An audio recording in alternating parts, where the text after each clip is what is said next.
Your ultimate pit stop, Piston Pundit brings you Detroit's latest showdown: tariffs, factories, and the fate of Motor City.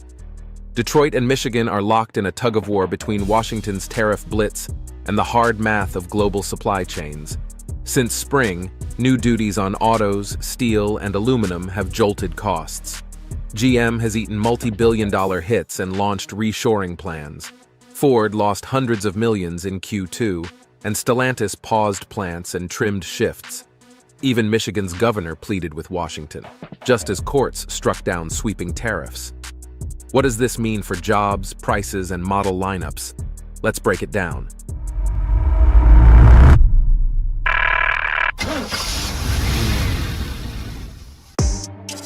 Tariff Whiplash, Detroit's first blow. The 2025 tariff surge didn't roll in quietly. It slammed straight into balance sheets, supplier contracts, and factory floors. April brought a 25% duty on imported cars and parts, followed in June by Section 232 tariffs on steel and aluminum doubling to 50%. Even made-in-America models rely on foreign metals, electronics, and interiors, so the cost ripple shot from ports to pricing almost overnight. Automakers scrambled to protect demand with incentives, but the numbers told the story. GM lost $1.1 billion in Q2, slicing core profit by 32%. Ford faced an $800 million tariff hit, while Stellantis paused plants in Mexico and Canada, triggering layoffs at U.S. suppliers. Dealers, meanwhile, braced for sticker hikes as tariffed shipments landed. Canada, America's top aluminum source and key steel supplier, was dragged into the fight when tariffs on non-USMCA goods jumped to 35%. Mexico won a 90-day reprieve, but uncertainty still froze planning. Then came a curveball. Courts ruled most IEEPA tariffs illegal, leaving automakers budgeting in legal limbo. And as the dust settled, Detroit's automakers knew the shock was only phase one. The next challenge was survival inside the factory walls. Factory pivots, retooling, reshoring, and battery bets. Once the initial shock passed, Detroit shifted into surgical mode. Purchasing teams scrambled to rebid contracts, qualify backup suppliers, and boost domestic content, even at higher costs, to blunt tariff exposure and geopolitical risk. Tooling changes and PPAP approvals take time, so the quick fixes came through product mix, leaning on high-margin trucks and SUVs, tightening incentives, and spacing launches to avoid rolling out new models in peak volatility. GM made the boldest move, committing $4 billion to expand plants in Michigan, Kansas, and Tennessee. By retooling instead of building new factories, it aims to add more than 2 million units of U.S. capacity within 2 years, clawing back some of the $4 to $5 billion annual tariff drag. But the quiet powerhouse is batteries. Automakers are securing North American cell partnerships and reworking motor and cathode designs to reduce reliance on China-refined inputs. The goal isn't just cost, it's resilience, shorter supply lines, fewer choke points, and pricing leverage. Meanwhile, legal uncertainty forces factories to build optionality into sourcing, ensuring flexibility whatever the courts decide. But production fixes don't matter without buyers, so how are things playing out on the lot? Before we delve deeper, do us a favor and smash that like and subscribe button. This helps us reach more auto enthusiasts just like you. Showroom shifts, buyers, dealers, and pricing pressures. Step onto any lot and the question is the same. Are prices rising again? Automakers tried to cushion the blow. Ford went all in with nationwide employee pricing through June, before quietly raising stickers on Mexico-built models.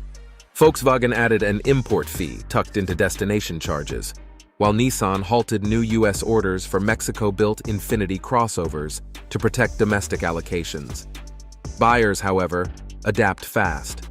Some drop trims or option bundles, while others pivot toward hybrids and efficient ICE cars to keep total ownership costs in check, especially as insurance and financing stay elevated.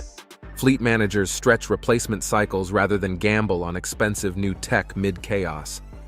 Dealers lean heavily on certified pre-owned to keep payments palatable, while incentives grow more disciplined. No broad discounts when costs are climbing. Expect mid-cycle refreshes to emphasize practical, high-value features over low-return tech. Stellantis's April shutdowns in Windsor and Toluca showed how policy shocks ripple through supply and labor. With courts now challenging tariff legality, pricing teams are running dual playbooks for both outcomes. And this isn't just a US story. North of the border, Canada and China are shaping Detroit's future in their own way. North of the border, Canada's leverage versus China's grip. Canada hasn't fired back with equal tariff force. It's playing the leverage game.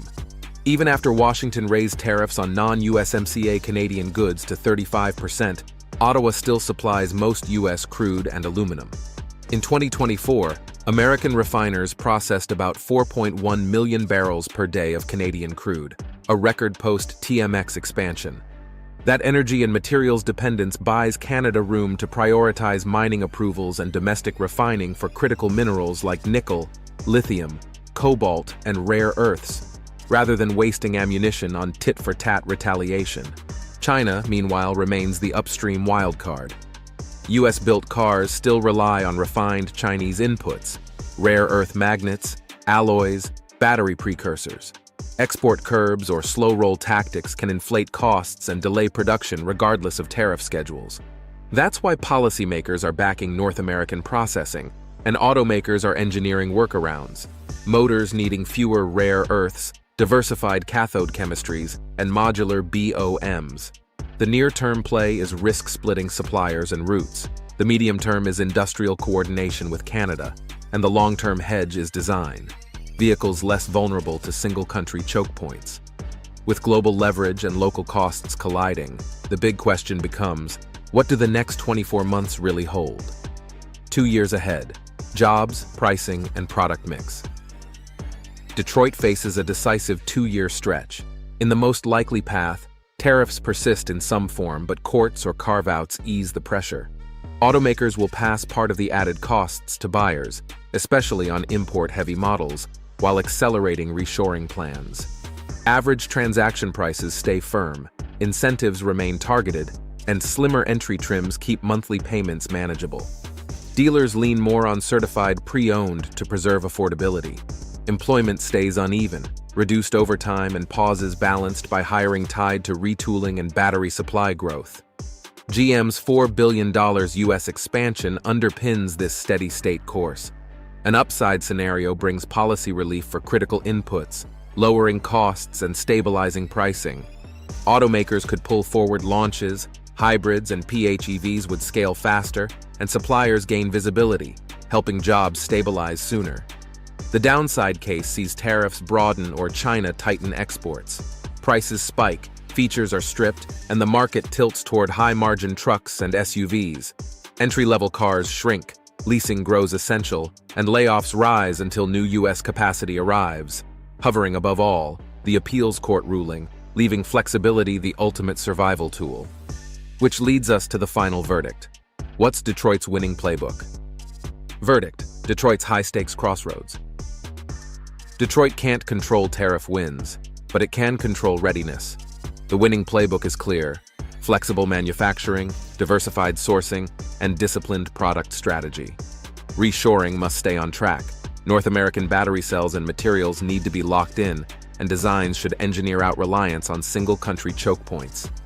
For customers, transparency on pricing and strong ownership value, CPO programs, warranties, and service will become the new trust currency. For policymakers, surgical relief on critical parts could ripple through to affordability and jobs. Detroit must make itself indispensable. When you control the essentials, cells, magnets, motors, high-volume platforms, and deliver profitable hybrids and EVs, tariff turbulence stings less, and recovery comes faster.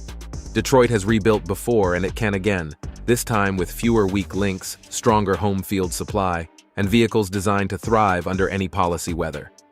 Now we want to hear from you. Can Detroit truly de-risk from China? Or is that wishful thinking? Will buyers accept higher prices or lean on CPO and leasing? Which scenario feels most likely? Steady state, upside relief, or downside pain? Please share your thoughts and experiences in the comments below. We love to hear from you. For the latest updates on the automotive world and more in-depth analysis, subscribe to Piston Pundit and hit the notification bell. Thanks for watching and see you next time. You can now check out any of the videos on the screen. There's plenty more to explore.